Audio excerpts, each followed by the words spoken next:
سلام به استان گلستان شهر گرگان. خیلی خوش اومدید. امروز اومدیم دریاچه توشن که یکی از مناطق خیلی سرسبز و بکر این شهر سرسبز و خوشگله. بریم با هم ببینیم.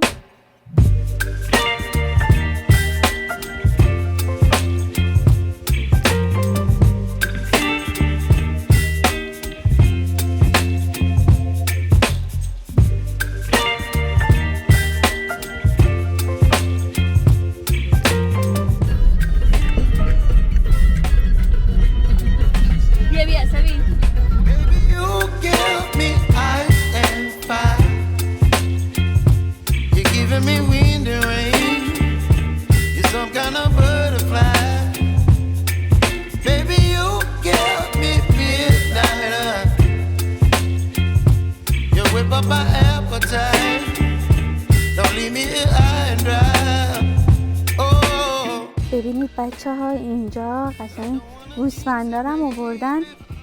چرا چی میگن اون حرفا؟ آره بعضیشون لش کردن، بعضیشون دارن. خب بچه این دریاچه در واقع یه سد خاکی تاریخیه که آب اون از چشمه دوبرار در نزدیکی جنگل علنگ دره تامین میشه و سه طرف اونو جنگل و مرتع احاطه کرده.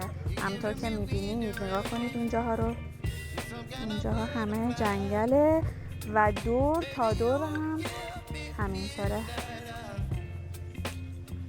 ببینید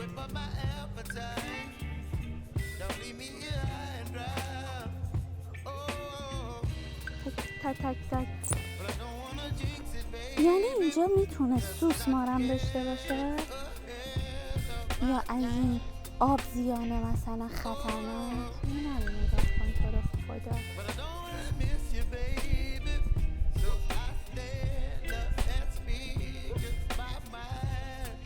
بچه ها ولی اگه خواستید بیاید اینجا یه چیزی رو بهتون بگم، یه تیکه مسیر کلا خاکیه، خیلی با احتیاط رانندگی کنید. ما داشتیم میرفتیم تو باقالیا یه آقای به دادمون رسید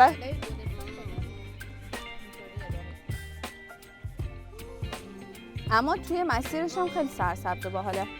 حالا باز براتون فیلماشون عالی. اوه سگ گله اومده جلوتر نشسته که ما بهشون نزدیک نشیم.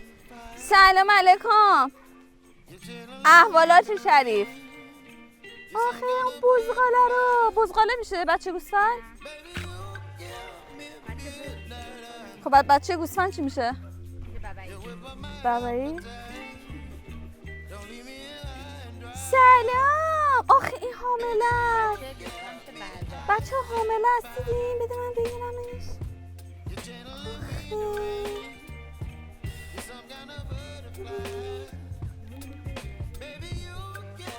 این سگ‌های گله اینجا مواظبن که ما از این نزدیکتر نشیم. ولی چه سگه بی‌بخون؟ نمیدونم مشکل چیه.